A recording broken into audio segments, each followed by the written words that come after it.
Hello there, my name is Brad Spilka, and you are listening to the University of Chicago Public Policy Podcast. I have therefore considered it essential to relieve General MacArthur so that there would be no doubt or confusion as to the real purpose and aim of our policy. On my orders, the United States military has begun strikes against al-Qaeda terrorist training camps. We must guard against the acquisition of unwarranted influence by the military-industrial complex. U.S. warships and planes launched the opening salvo of Operation Iraqi Freedom. After years of devastating cuts, we're now rebuilding our military like we never have before. Hello and welcome back to Thank You for Your Service, a hard look at American civil military affairs from the University of Chicago Public Policy Podcasts. I'm Nick Paraiso. And I'm Thomas Krasnican. Today, we're excited to bring you an interview we recorded a few weeks ago with Michle Flournoy. From 2009 to 2012, Ms. Flournoy served as the Undersecretary of Defense for Policy. In that role, she acted as a principal policy advisor to the Secretary of Defense, helping develop national security and defense policy. Prior to her service as Undersecretary of Defense for Policy, Ms. Flournoy was an appointee in the Department of Defense under the Clinton administration. After that, she was a research professor at the National Defense University, worked at the Center for Strategic and International Studies, and co-founded the Center for a New American Security.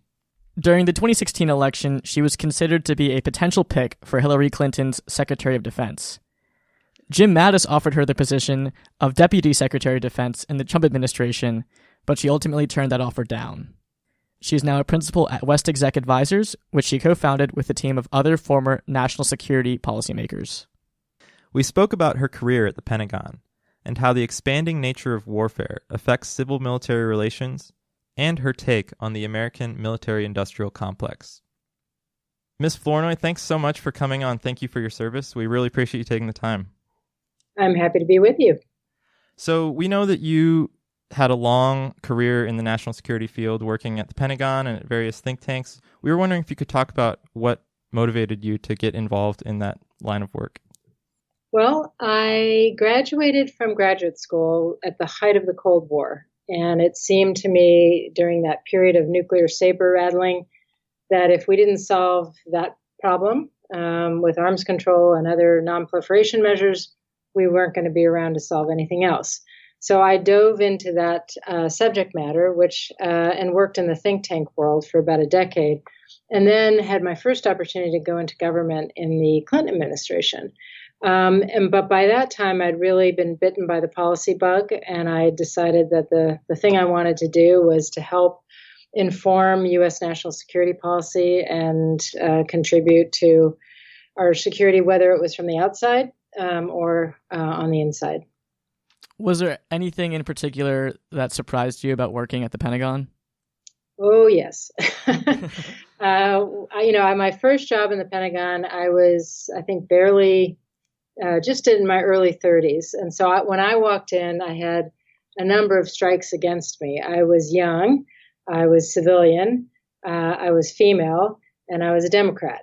But I managed to recover from all of those disadvantages by really taking advantage of a culture that is a meritocracy. And if you can demonstrate excellence and show that you're competent and contribute to the mission, people get over the packaging. They get over all their many people would get over their assumptions about, or their biases that might have made it a little difficult for you at the beginning. I'm really curious actually about what you said when you said that it was a disadvantage coming in as a Democrat.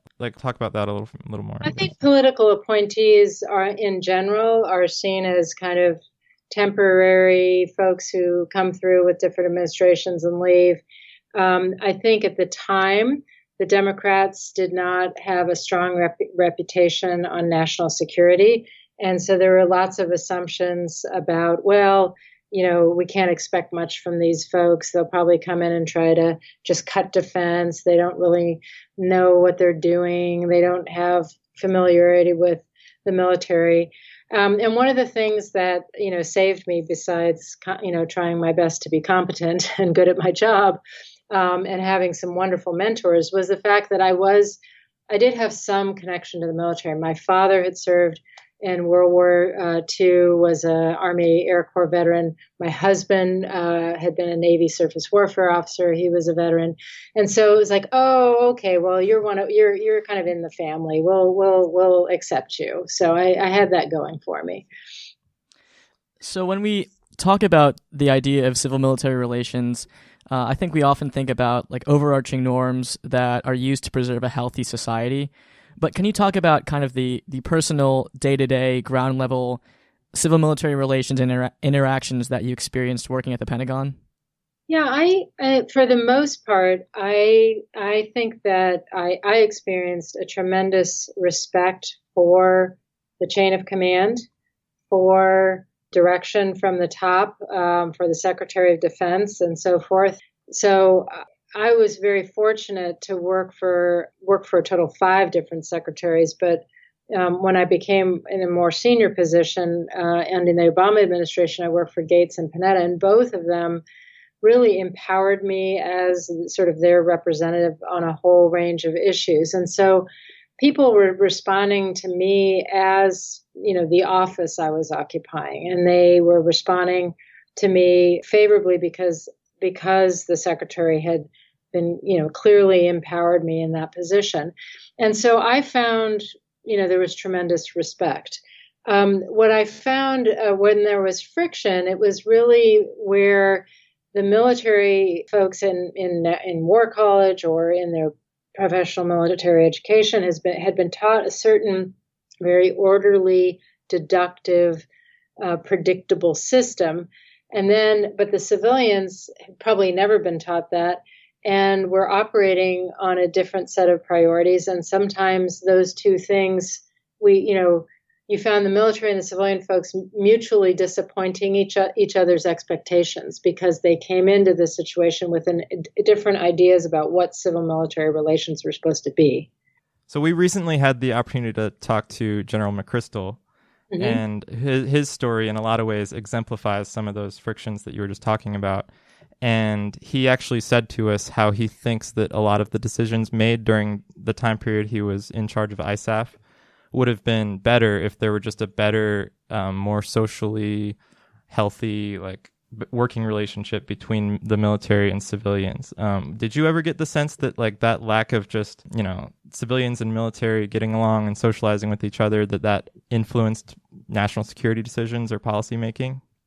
I do think there are a couple of things that contributed to what General McChrystal was talking about. You do have civilians coming in that have had no prior contact with military. I was fortunate. I had military members in my family.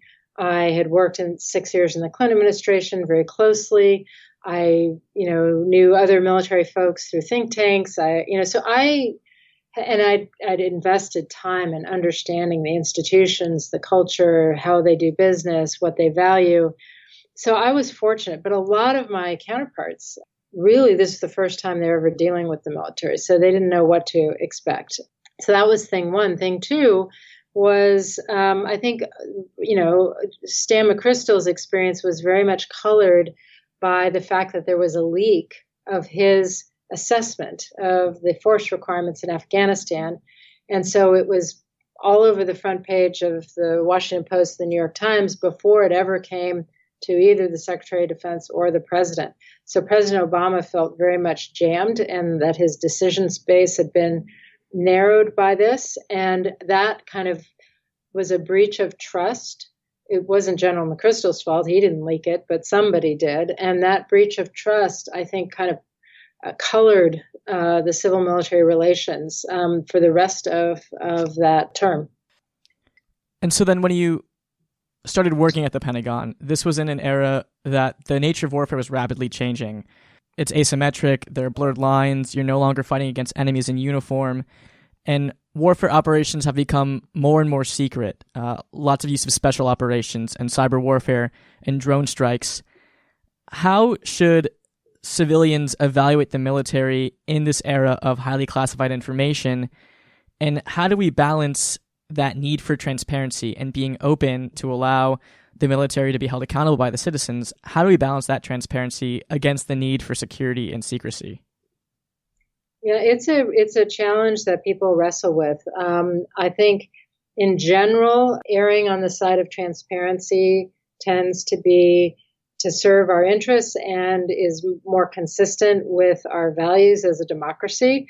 But there are some things that have to be secret. And sometimes those things, it's very important from a military advantage perspective vis-a-vis an adversary. It may be an important aspect of deterrence, so that there's certain things you don't reveal until you're really trying to influence the immediate calculus of an adversary. But I think when there are legitimate secrets, then it really puts a huge importance on the role of Congress to exercise their constitutional oversight responsibilities.